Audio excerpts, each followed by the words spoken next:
Ao longo dos últimos 2 dias, você que acompanha o noticiário internacional, ou você que é, sei lá, um produtor de madeira no Paraná ou em Santa Catarina, deve ter se deparado com notícias que te deixaram coçando a cabeça. Tarifas dos Estados Unidos? Mais? Menos? Essa de hoje é a mesma que a de ontem? Mas o fato é que na segunda-feira à noite, e cobrimos ontem, e ontem à noite, cobrimos hoje, houve imposições de tarifas, as duas sob o que é chamado a seção 301 da Lei Comercial Americana de 1974. A tarifa de ontem era uma investigação que envolvia PIX, censura às Big Techs por parte do STF e a atuação do STF contra empresas americanas, desmatamento ilegal, etanol e outros pontos. Havia quem concordasse mais com a investigação americana e quem concordasse menos, ou concordava com umas pautas e não com outras. Hoje vem uma outra investigação também nesse mesmo dispositivo, seção 301 da Lei Comercial Americana de 1974, com a possibilidade de que tarifas sejam impostas ao Brasil na casa de 12,5%. Elas não anulam as de ontem, mas se somam cumulativamente, podendo chegar a 37,5% para parte da economia brasileira. Não abrange tudo, para parte da economia brasileira. A gente vai entender isso ponto a ponto e saber se vão vigorar ou se podem vigorar e quando. Eu vou começar lendo com vocês parte do que disse Jameson Greer na nota à imprensa que foi divulgada. O Jameson Greer é o representante comercial americano, ele lidera o escritório do representante comercial americano, que é quem conduz essas investigações e quem impõe isso. Então, sem correr o risco, tentando não correr o risco de cair no juridiquês, vem comigo, vamos ler o que diz parte da nota de imprensa. Aspas. Hoje, o representante comercial dos Estados Unidos, o Jameson Greer, que a gente citou agora há pouco, de acordo com a seção 301 da Lei do Comércio de 74, avalia que os atos, políticas e práticas de 60 economias relacionadas à falha em impor e fazer valer uma proibição de bens produzidos com trabalho forçado não são razoáveis ou sobrecarregam ou restringem o comércio dos Estados Unidos. A nota é longa, mas eu retirei mais um trecho para a gente poder pontuar sobre ela. Para as economias que impõem uma proibição de importação de trabalho forçado, que se comprometeram a impor e fazer cumprir a tal proibição por um acordo de comércio recíproco, ou aquelas que têm um regime parcial com o efeito de impedir a importação de certos bens, aí fala de tarifa de 10%. Vulgo, se tem algum tipo de acordo já prévio sobre isso, 10%. Para as outras economias, o representante comercial propõe 12,5% como taxa de imposto. O Brasil está na lista, isso seria cumulativo, como eu disse, 37,5%. Não está valendo imediatamente, assim como era o caso com a tarifa de ontem. O que isso significa na prática? É o seguinte, essa investigação é conduzida por esse órgão do executivo americano. Na sequência, a decisão vai ter que ser encaminhada como uma sugestão para o presidente americano que vai fazer a determinação final. Isso ainda não aconteceu. Quando a gente viu ontem e quando a gente viu hoje, se fala de audiências, um período para que haja resposta, para que os afetados possam mandar suas perspectivas e solicitações. Depois vai ter uma audiência no dia 7 de julho, e lá pelo meio do mês que vem é que viria uma decisão. Eu quero fazer uma distinção maior aqui. As tarifas de ontem foram discutidas muito da perspectiva política e foram discutidas também sob a perspectiva de campanha. E claro, houve muita análise sobre isso, estivemos aqui com o ex-chanceler Ernesto Araújo falando a respeito do assunto, e quem quiser ir a fundo sobre as tarifas de ontem, vale a pena ver a entrevista que está aqui no canal. Para você que está vendo na TV ou nas rádios, Epoch Times Brasil no YouTube vai encontrar os programas anteriores. Essa tarifa tem um quê diferente, até porque dessa vez não é uma tarifa que impacta só o Brasil, mas como a gente descrevia agora há pouco, 60 países, o Brasil e mais 59.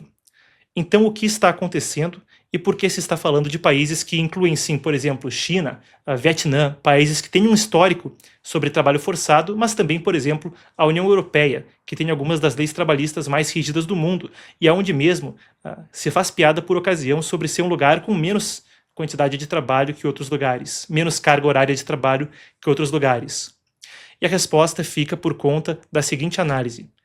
Isso envolve ter a chamada leverage, como se diz em inglês, o poder de barganha, e acontece num contexto onde a Suprema Corte dos Estados Unidos havia vetado as tarifas anteriores.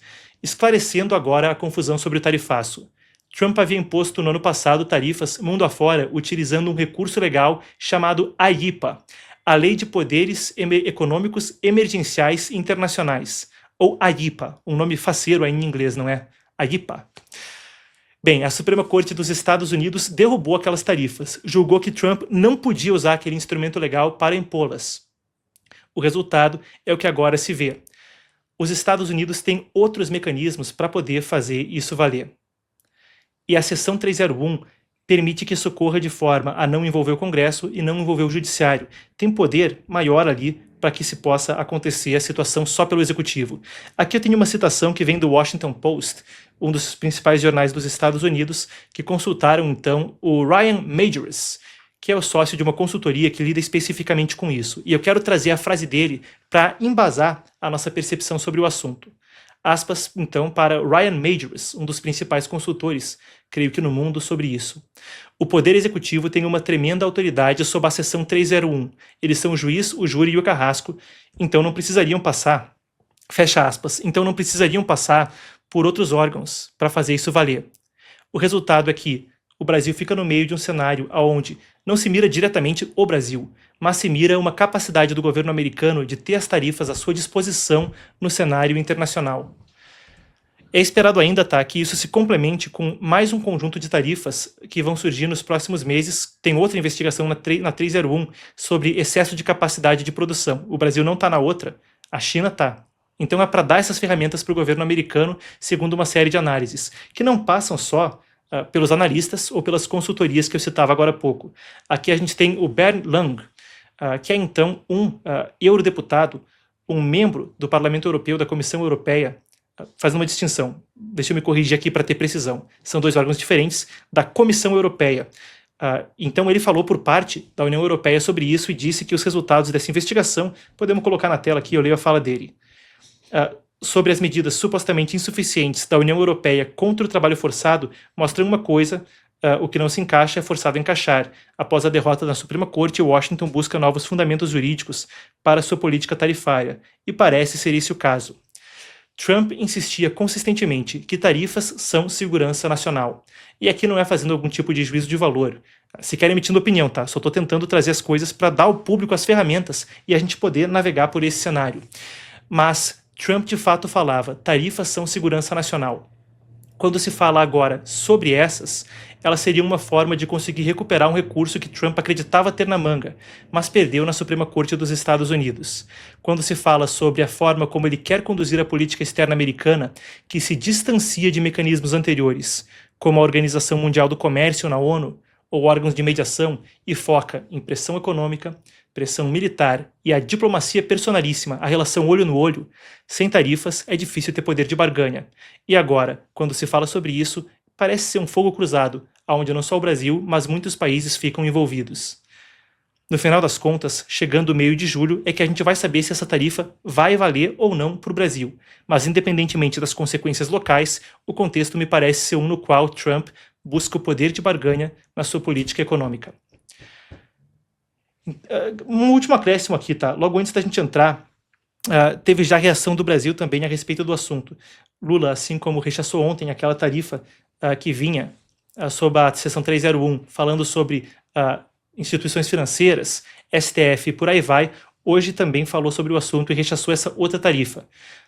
De fato, imagino que com os apelos vai ter muita margem para discutir, porque enquanto sim, é mais tranquilo argumentar, por exemplo, sobre trabalho forçado em China e Vietnã, coisa onde é mais bem documentado e onde as relações diplomáticas também têm um outro histórico com os Estados Unidos. Quando se fala de União Europeia e Brasil, eu aguardo para ver exatamente o que vai vir à tona e a gente vai continuar acompanhando o processo. Outra das respostas que vem aqui, isso de 2 horas atrás, Moraes libera para julgamento ação respondida por Eduardo Bolsonaro. Então parece que, tanto no judiciário quanto no executivo, há algum tipo de reação a isso no Brasil. Moraes, que processava Eduardo Bolsonaro por coação no curso do processo, ou seja, considerava que, quanto ao processo de Jair Bolsonaro, o ex-presidente, o seu filho Eduardo, nos Estados Unidos, utilizava mecanismos para coagir os magistrados. Isso aqui, dizia Moraes então. Então esse outro processo começou. Agora isso está liberado para julgamento. A gente aguarda para ver o que vai acontecer na sequência em termos de quando o julgamento de fato começa, ainda não está agendado. Mas, indo da notícia para análise e complementando o que a gente estava apontando aqui, parece ser o caso que isso vem também como algum tipo de resposta do judiciário brasileiro quanto ao que agora acontece nessa nova tensão nas relações com os Estados Unidos.